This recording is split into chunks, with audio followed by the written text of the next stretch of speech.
O que é um fundo imobiliário de tijolo? O que é um fundo imobiliário de papel? Fundo imobiliário de papel é um fundo imobiliário que basicamente tem um gestor ali, ele pega dinheiro com vários investidores, milhares de investidores, e ele compra investimentos de renda fixa atrativos e faz a gestão, faz a análise e a gestão desses investimentos de renda fixa. Então, na verdade, um fundo de papel é um investimento de renda fixa otimizado, porque vai ter uma gestão, vai ter essa isenção de imposto de renda, embora se você acessar diretamente você também vai conseguir, tá? Mas são investimentos de renda fixa ligados ao setor imobiliário. Isso é o fundo de papel. Fundo de tijolo é efetivamente um investimento em imóveis e é o único tipo de fundo imobiliário que eu compro. É o único tipo de fundo imobiliário que eu, Vinícius Marinho, invisto. E eu vou explicar para você o porquê, mas eu tenho certeza que você deve estar pensando assim, poxa, mas para aí, Vinícius, eu já vi que o dividendo pago pelos fundos de papel, na maioria das vezes, é maior que o dividendo pago pelos fundos de tijolo. Por que cargas d'água que você só investe em fundo de tijolo e não investe em fundo de papel? Vamos lá, a gente precisa falar um pouquinho sobre isso. Isso faz parte da análise de um fundo imobiliário, né? Então, só para você solidificar isso e ter de forma muito clara na sua cabeça. De onde que vem a rentabilidade de um fundo de papel? Bom, se o fundo de papel investe em investimentos de renda fixa, você não tem nenhum bem, concorda comigo? Você tem um direito a receber. Isso é um investimento em renda fixa. O que é um investimento em renda fixa? É um empréstimo, só que ao contrário. Ao invés de você ir no banco buscar pegar um empréstimo, você é um investidor que tem posse de um recurso e empresta dinheiro para empresas por meio de LCIs, de CRIs e outros investimentos, empresta dinheiro para empresas e essas empresas te pagam uma certa taxa de remuneração, te pagam uma certa rentabilidade. Né? Então você não tem nenhum bem, você tem um direito a receber aquele dinheiro que já era seu, só que você emprestou para a empresa. Ou seja, foca comigo, você não tem bem, você só tem direito a receber. De forma que toda a sua rentabilidade ela é oriunda, ela é proveniente dessa distribuição mensal dos dividendos do fundo imobiliário, que é justamente proveniente do pagamento dos juros desses títulos de renda fixa. Tá? Quando a gente olha para os fundos de tijolo, a gente está falando de imóveis físicos, a gente realmente está falando de tijolo, de realidade material e não simplesmente promessas. Logo aqui eu tenho um bem, eu tenho efetivamente um bem, um patrimônio imobiliário. E um erro muito comum de muitos investidores é comparar o dividendo pago de fundos de papel com o dividendo pago por fundos de tijolo. Isso não tem pé nem cabeça. Sabe por quê? Fundo de papel, você não tem bem. O único rendimento que você tem é o rendimento mensal. Fundo de tijolo, você tem aquele aluguel mensal que pinga na sua conta todo mês, mas você também tem um patrimônio imobiliário que sempre corrige acima da inflação com o passar do tempo. Claro, um ano ou outro você pode ter, a taxa de juros disparou, você pode ter uma desvalorização daquele patrimônio imobiliário, porque os métodos de cálculo da auditoria, eles levam em consideração a taxa de juros futura. Né, a taxa de desconto apropriada que você traz o fluxo de caixa futuro a valor presente. Algo um pouco complexo, não quero entrar aqui na metodologia de cálculo do fluxo de caixa descontado, que é esse modelo mais utilizado, mas basicamente o que eu quero que você grave nesse momento?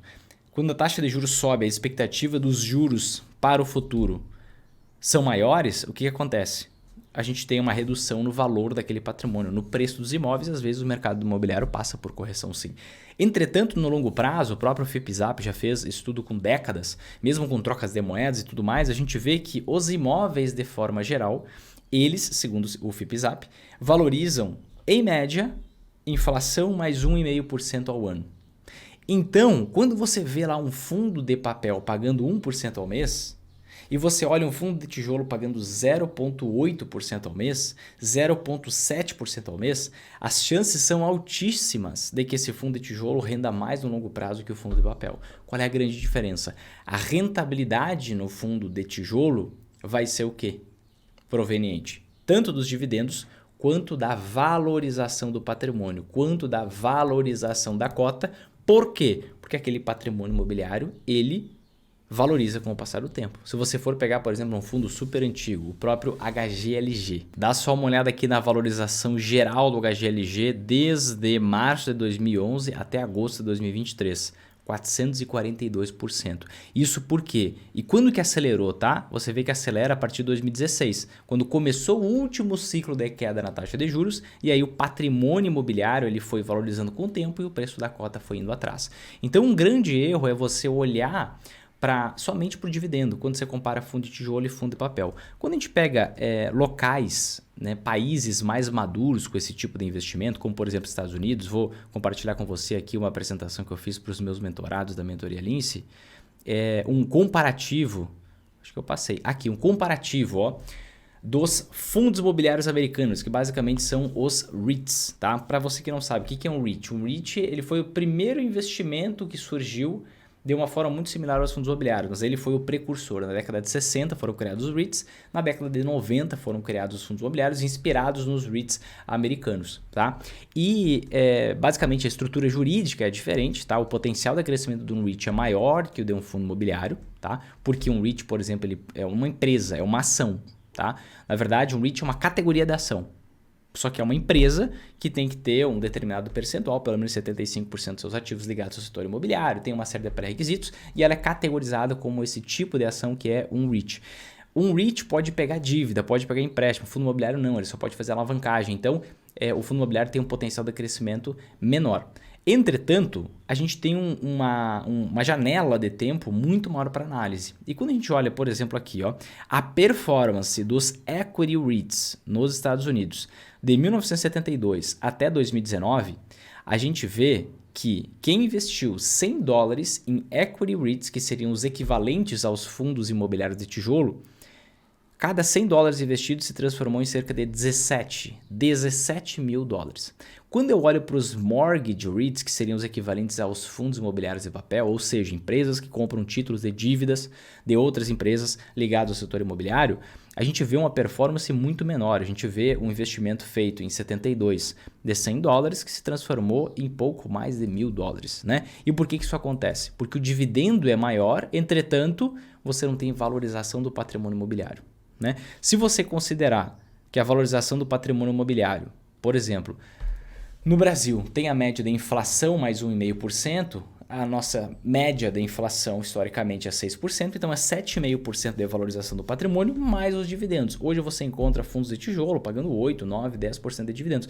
Então, num retorno composto, numa rentabilidade composta, numa rentabilidade geral, no fundo de tijolo você conseguiria ter uma rentabilidade de 15,5%, 16,5%, 17,5%, vai depender do fundo imobiliário que você conseguir. Aí você vai buscar um fundo de papel que paga esse dividendo, 15%, 16%, 17%. São aqueles fundos de papel high yield. O que são fundos de papel high yield? São aqueles fundos imobiliários que emprestam dinheiro para empresas ultra arriscadas, que têm dívidas que são, por exemplo, que pagam 15% mais inflação, ou seja, pagam 20% de juro, só que quando a inflação vai lá para cima, vai para a faixa dos 10%, o juro da dívida fica em 25%. Quais empresas de grande porte têm 25% de margem?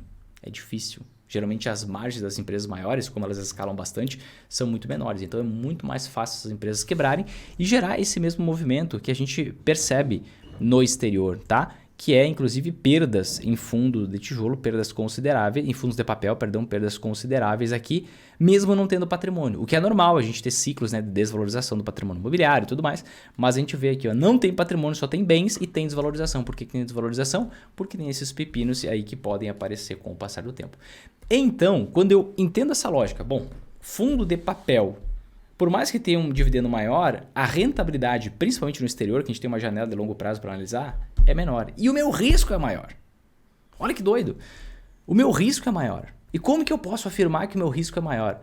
Simplesmente, primeiro ponto, porque um fundo de papel ele não tem bem, ele só tem direito a receber. Esse é o primeiro ponto, tá? Um fundo de tijolo, você tem um bem, tem um patrimônio imobiliário. Então, por exemplo, se uma empresa quebra, fundo de papel, se uma empresa quebra, o fundo imobiliário vai recorrer para tentar entrar na massa falida da empresa, vai tentar conseguir as garantias lá daquele empréstimo que ela fez e tudo mais, vai virar uma bola de neve sem cabeça, vai demorar muito tempo, como infelizmente é assim que funciona a nossa justiça no Brasil. Quando você tem o fundo de tijolo, se tem alguém inadimplente, algum inquilino, o que vai acontecer? Com o tempo ele vai ser despejado, vai entrar um novo inquilino e acabou. O patrimônio imobiliário bem continua ali. No fundo de papel, você pode perder patrimônio. Aqui não, o seu patrimônio imobiliário continua ali porque ele é um bem. Não é só um direito a receber. Então você tem um risco menor. Outro ponto de mensuração de risco é você olhar a volatilidade. Quando a gente olha para o cenário americano, que tem um horizonte de tempo maior, olha só. Os mortgage REITs eles têm uma volatilidade de 28% e tem um retorno de 6% ao ano, médio, um retorno composto. Tá? Os Equity REITs têm uma volatilidade menor de 18% e um retorno que é o dobro dos Mortgage REITs no longo prazo. Então a gente consegue perceber que há mais rentabilidade e menos risco nos fundos de tijolo, quando a gente olha para a rentabilidade composta, total, geral, no longo prazo, e no fundo de tijolo, e comparando com o fundo de papel, que tem um dividendo maior, mas mais risco e menos retorno composto. Ah, Vinícius, como é que você pode fazer essa afirmação que no Brasil é igual? Bom, se a gente analisa o contexto geral e faz essa conta simples, 7,5% de valorização do patrimônio imobiliário, mais 8, 9 ou 10 de distribuição de dividendos, a gente já chega à conclusão que vai ser 15, 16, 17% de retorno composto. São pouquíssimos, raríssimos os fundos de papel que pagam isso, então a gente chega numa conclusão meio óbvia aqui, né? Mas, com o tempo, isso vai ficar ainda mais claro, porque daqui a alguns anos, talvez algumas décadas, eu vou trazer um gráfico similar sobre a situação do Brasil aqui para vocês, similar a essa comparação dos Equity REITs e dos Mortgage REITs.